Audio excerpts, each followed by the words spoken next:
Hi everybody, this is Kevin, and as you can see, we've got Elizabeth Housden and Andrew Norris with us. Good evening, everybody. Hello there. Hey, Kevin. Hiya. And this is the third of our Zoom chats, and it's about our poetry. And this one is about spring. So we've got we're still in spring at the moment, so I've already got the poems from both Elizabeth and Andrew, so that's great. They were well ahead of me getting the things sorted out. So my excuse is COVID. I'm going to stick to that. You did have a very good excuse. So let's if you can remember what you've sent me. But first of all, let me ask you both, what does spring mean to you both? Liz, let's go with you first. What spring means to you? Yeah, the season of spring. Oh, well, yes, it's the rebirth after winter, isn't it? I mean, that's what it is actually for everybody, but it's somehow, I suppose this year particularly, and last year too, but particularly this year, it isn't just the winter that we've lived through as a season, it's this dreadful oppression that we've all been living through across the world. I mean, actually, and to emerge from that, well, it's actually been quite hard in some respects. At least I found it quite difficult, insofar as the fact that it's made me. I'm quite nervous. I mean, I'm much less nervous now, but to begin with, you think we've not allowed to talk to people. We can't do this. No, I like this business. Yeah. And so we've been suppressed. And winter does that naturally to us, because I mean, so many animals, after all, don't they hibernate and whatnot, and leaves fall from the trees, and you're waiting for the rebirth. And I think it's been particularly poignant this year. And what about for you, Andrew? Well, I don't know if you saw the interview that I did with this Dutch photographer on my village site, and I kind of endorse what he said, that he said, living in the village, he and I were hardly aware of COVID going on around. He said the people in the village, they only go to the supermarket for oil, toilet paper and sugar, and then they put on the mask, of course. But, you know, throughout the day-to-day activities, you are out in nature, you're meeting your neighbors, it didn't have quite such an impact. And even here in Zagreb, where of course I spent most of the winter, we would have to wear a mask, of course. And then suddenly I came back from the village a few weeks ago and I was told that you don't need to wear a mask anymore. So people were much more relaxed about it here, I think. But, you know, spring, like Elizabeth said, it's the coming out of winter. And for me, it's the freshness of things, the fresh colors, especially the greens, the grass and the trees. And then it means grass cutting. So lots of grass cutting to do. And getting the garden prepared. And this is why I chose two poems by two very different writers with the same title, but which had a kind of common theme about memory and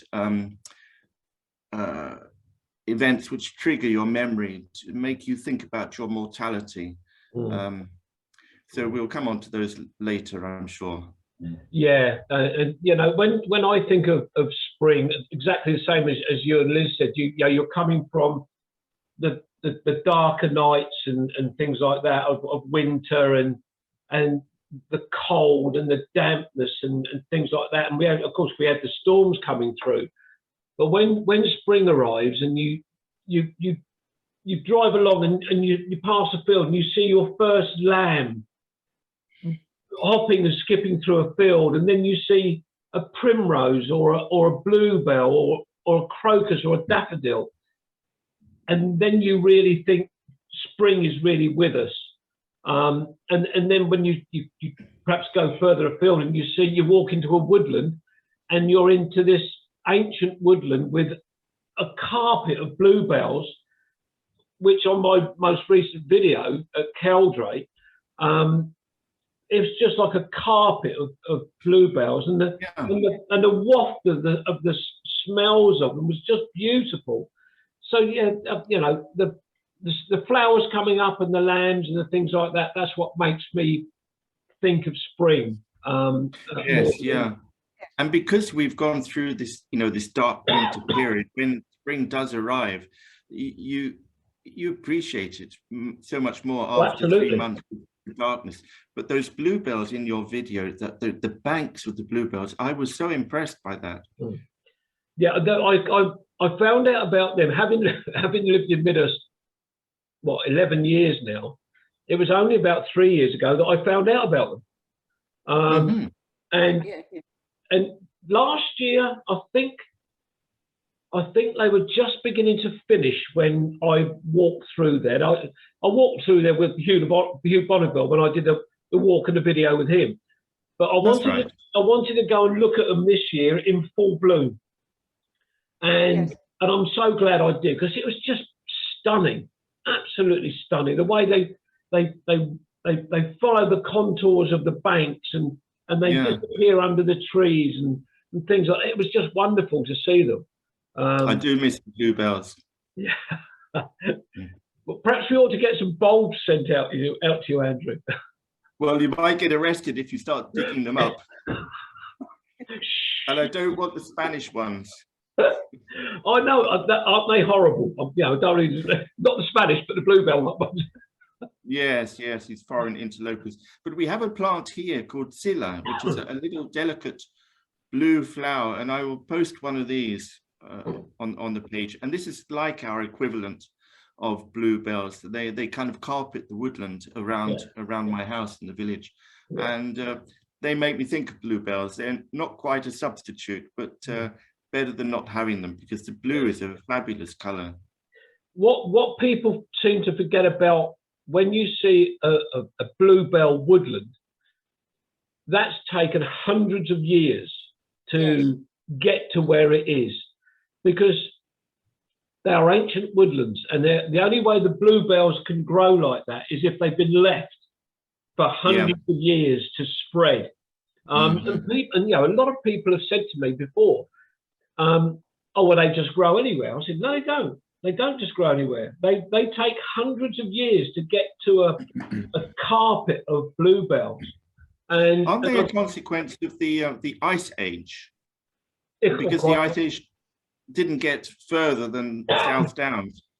That is why we don't have them in continental Europe. Yeah. Oh, really? I think so. Yeah, I think that. I seem to have heard that somewhere before. Yeah. So Liz, tell us about your poem that you've chosen. Right. Well, I chose 3 short ones. Well, very short. You know, I mean, I will go on for ages if I can. And the first one is by a poet called Billy Collins, and it's quite short, and it's about little snippets of you know, so like little tiny snapshots, really, of what spring meant to him, and that's very nice. And another one was by a writer called Sarah Teasdale, who she's an odd woman, I have to say, but she did write some wonderful poetry. And this was about, and there's always something very gloomy, really, about her poetry, but in this one, there's actually quite a, you know, a spring-like joy coming through it, I mean, which is interesting. But the very last one was by Carol Ann Duffy, who's one of our recent Poet Laureates, and that to me is just the most wonderful poem, because it's about the myth, really, of how the seasons began. I mean, and how her daughter, you know, the Demeter, the goddess Demeter, her daughter was kidnapped by the king of the underworld and taken down to live with her, and she had a pomegranate, and they said, right, if you eat any of the pomegranate, you've got to stay down there. But anyway, she ate 6 pomegranate seeds. So for 6 months of the year, she has to stay in the underworld with him. And the other 6 months, she can be up in the sunlight with her lover. And it's a wonderful, wonderful story. And this was, and Caroline Duffy so often gets really to the heart of people, but she destroys myths. I mean, and there's another wonderful poem that another time we might look at, that she wrote about King Midas and Golden Touch, and wow, is that a stunning story. But this one about spring is just fabulous. Hello. So I'm making a recording today for Kevin. My 3 poems that I have chosen for today on the subject of spring are all quite short, and they're very different from one another, but I think they're all quite special in their very different ways. 2 are by American writers, and another is an English poet. So I start with the first one, and this is an American writer, and his name is Billy Collins, and he has been in the past an American Poet Laureate. So he's quite well known, and I like his stuff. And this one poem is called Today. If ever there were a spring day so perfect, so uplifted by a warm, intermittent breeze, it made you want to throw open all the windows in the house and unlatch the door to the canary's cage, indeed rip the little door from its jamb.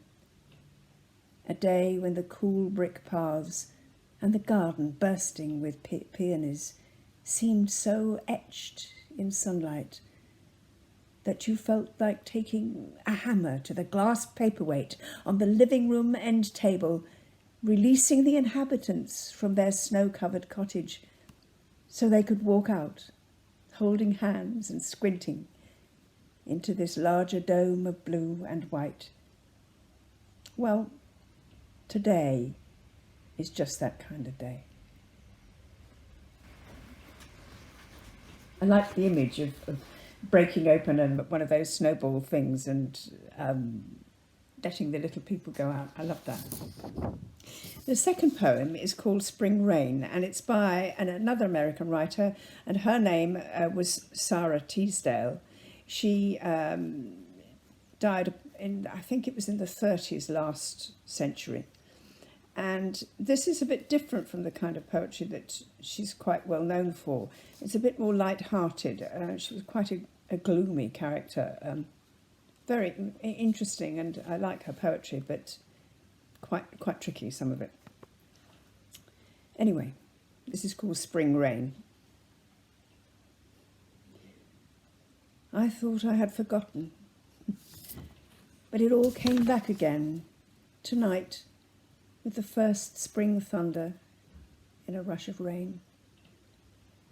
I remembered the darkened doorway where we stood while the storm swept by, thunder gripping the earth and lightning scrawled on the sky. The passing motor buses swayed, for the street was a river of rain, lashed into little golden waves in the lamplight's stain. With the wild spring rain and thunder, my heart was wild and gay. Your eyes said more to me that night than your lips would ever say. I thought I had forgotten, but it all came back again, tonight with the first spring thunder in a rush of rain.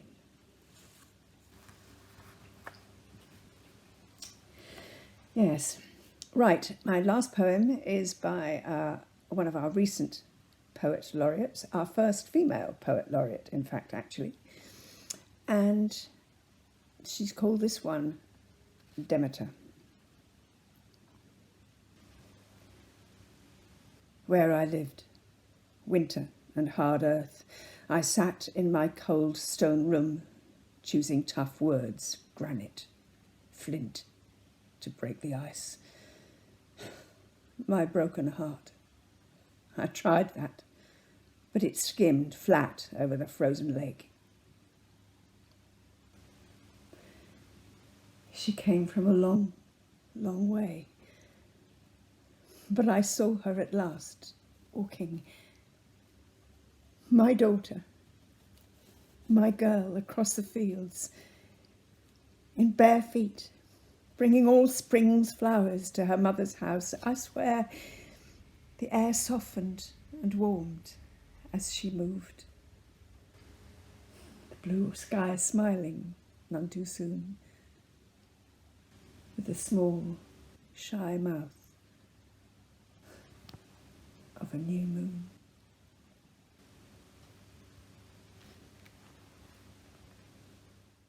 Excellent, excellent. Thank you, Liz. Andrew, what about yours? Well, I chose a slightly different direction. I chose two poems which wrote about an occupation which I'm having to do now in spring, which is digging my garden to break up the soil, get it ready for the vegetable seeds to go in. And so the first one it's called Digging, is by Edward Thomas.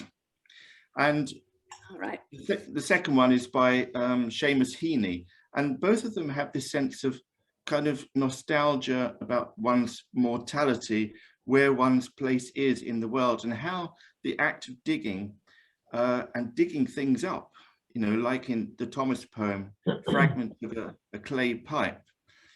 Thomas, he drops a piece of his clay pipe and he sees this fragment from an earlier person who was a soldier fighting various battles, and he is confronted with his own mortality, which I found very poignant.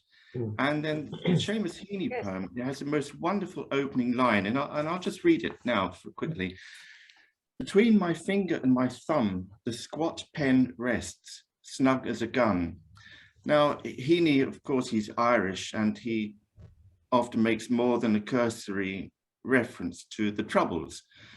But in the poem, he references his father digging and his grandfather, and he has tremendous admiration for them. But he thinks, this is not a life for me as a farmer. You know, he grew up on a farm.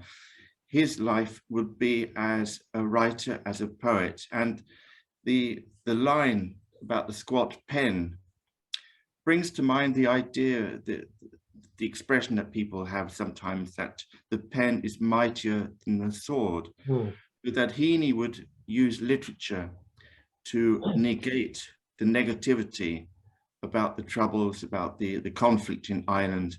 And I found that really very poignant, and especially the references to his admiration to his father and the sounds, the words that he uses to create an oral and visual picture of his father working. I found really very, very moving. Digging by Edward Thomas. What matter makes my spade for tears or mirth, letting down 2 clay pipes into the earth? The one I smoked, the other a soldier of Blenheim, Ramillies and Malplaquet.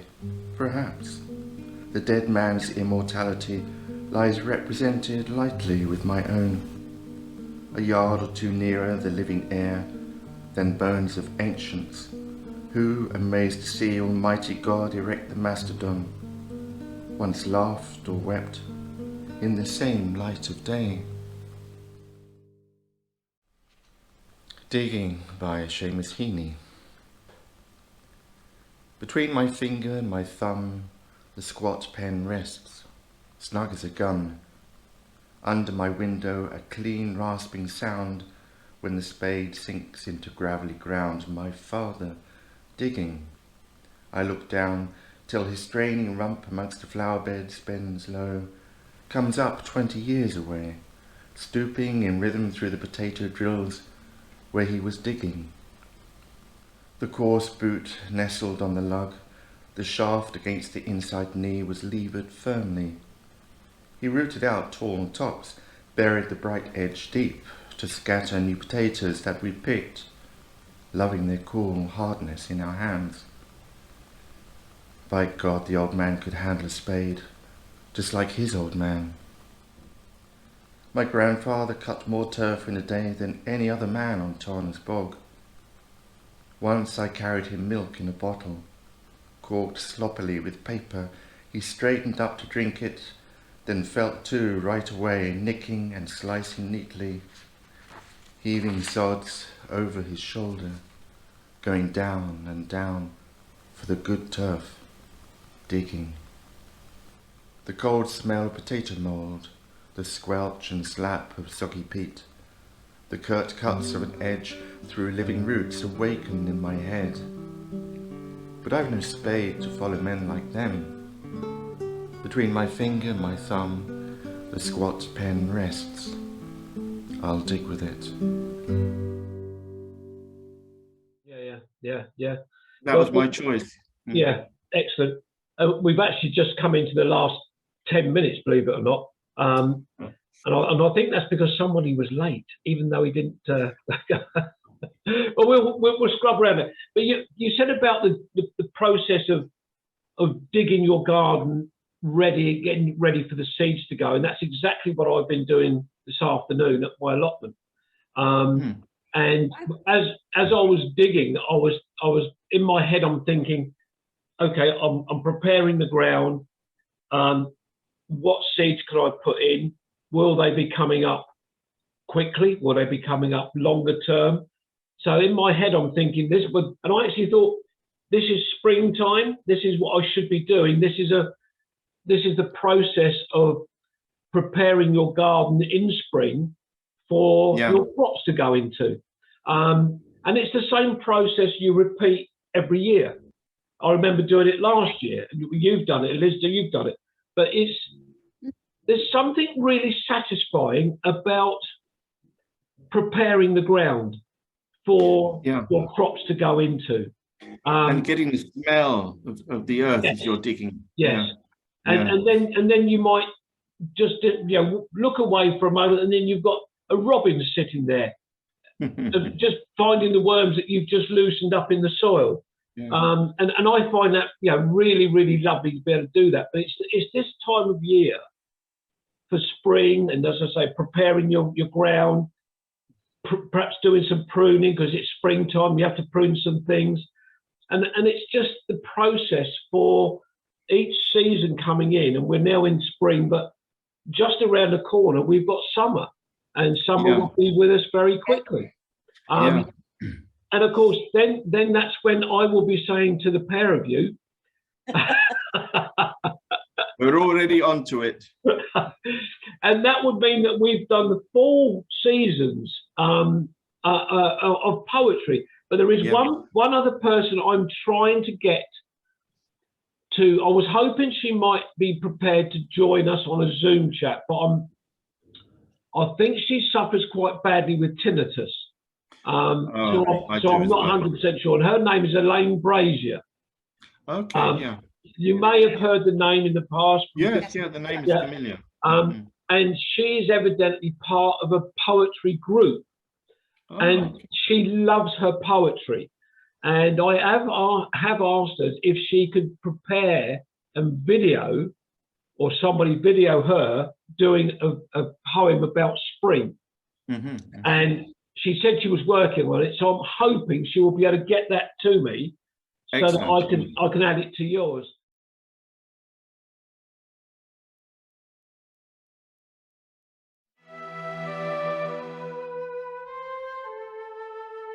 Spring by Elaine Brazier. My world is an open meadow and birdsong heralds spring. A tapestry of colour, a riot it will bring, unfurling and awakening after the winter's rest, with snowdrops peeping from their dormant nest. A sea of green by rolling hills softened by early mist, with feathery foliage on arching stems, the sun will warmly kiss. While lambs in pastures bounce and play like fluffy white clouds, uncoiling an orchestra of sound abounds when they hear their mothers calling. Skeletal trees with citrus cascades of gold and yellow hanging under shafts of morning light, soft, warm and mellow, their tassels hang like lambs' tails dancing in the breeze. As the wind plays like a cello, it will carry the pollen with ease. Pollen bearers that catkins are, spreading the pollen near and far. A light dusting on a spider's web, or unsuspecting bird. My path continues and winds through the woodland's dew, with happiness in every hue. And when the spring plays through its symphony, new life it so lovingly gives to me. And when the summer solstice greets us, and we bathe in the warmth of the sun, the autumn will soon rise its colourful head, and our winter won't be long.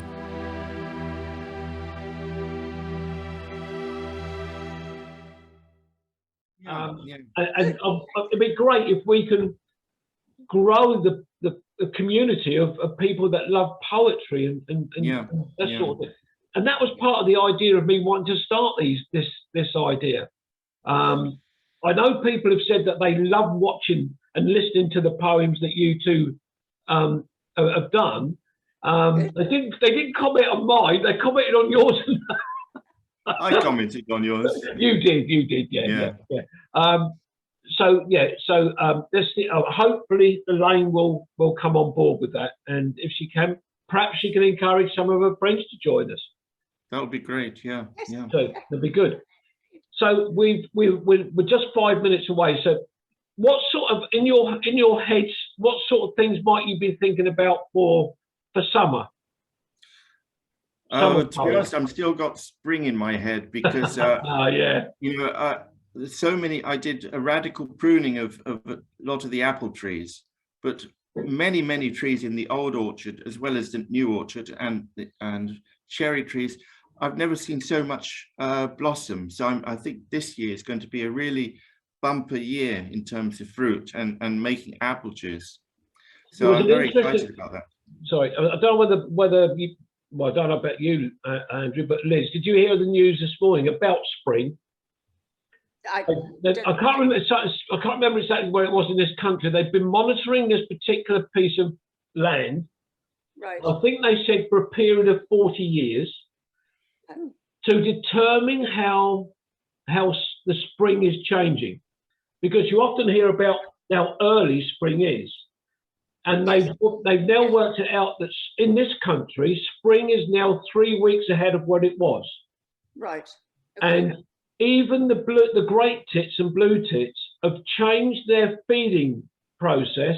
Yes. They're now starting to feed 3 weeks earlier to feed their young. Right. And I found that really quite interesting, that the seasons have changed so much. In the allotment next door to me, they've got 3 apple trees, and the blossom is falling already. Really? Already falling, yeah. And that is about a month early than what it would normally start doing. A lot of my blossom has fallen already a week ago. Yeah. So even in Croatia, the seasons are beginning to change a little bit. But that's what they're saying now. We're now 3 weeks earlier than what we were in this country. Yeah, but I always think these things, you need to monitor them over hundreds of years, not 40 years. Yeah. Because you know everything changes, gradually, and it might seem like a radical change from 3 weeks. But if you go back maybe 100, 200 years, it might have been 3 weeks later. Yes, exactly. Yeah. But I also think that it's not. It might be true of blossom, but I don't actually think it's necessarily true of the leaves, because I've actually noticed that this year the leaves on the trees have been later than some years, and a lot of the trees out there are still quite bare, without a leaf at all. And yet, in about the last 5 or 6 days, some trees that have really sort of, oak particularly, have suddenly come out. But things like aspen trees, we've got some of those at the end of our garden. They're still bare sticks. Wow. There's not a leaf on any of them. Yeah, that's amazing. quite interesting. Yeah. There must be a reason for that. Absolutely. Yeah, I couldn't agree more. Some Well, is respect- You, some- Liz, others not. have you noticed that there is less of a clear transition between seasons these years, or I think so. Yes. you do think so? Yes. Because It sort of merges in a different way. Yes, I think that's very true. Actually, that because I always felt in the past there was much more clearer distinction between, especially winter and spring, but the transformation from one to the other seems, it's almost like there is a spring, but not as long as there was a spring before. That winter really just moved into summer with a little brief period where spring occurred. That's right. Yeah. Well, look, sorry to interrupt you, but we're now within the last minute. I'm sorry to say that 10 minutes is just gone. So look, I'm sorry it's obviously worked out a bit shorter tonight, but thank you very much for your contributions. I will get the video put together and put it onto YouTube. Okay. All right. Thanks, Liz. Thanks, Andrew. Thanks, Bye-bye. Liz. Bye, Kevin. Bye. Bye. Yeah. Hello, my name's Andrew Norris and I'm just lying in a meadow in Croatia. If, like me, you've just watched Kevin's latest video, do give him a thumbs up. And if you haven't, please consider subscribing. Click the bell notification and you'll be kept informed of any future videos that Kevin uploads. Thank you.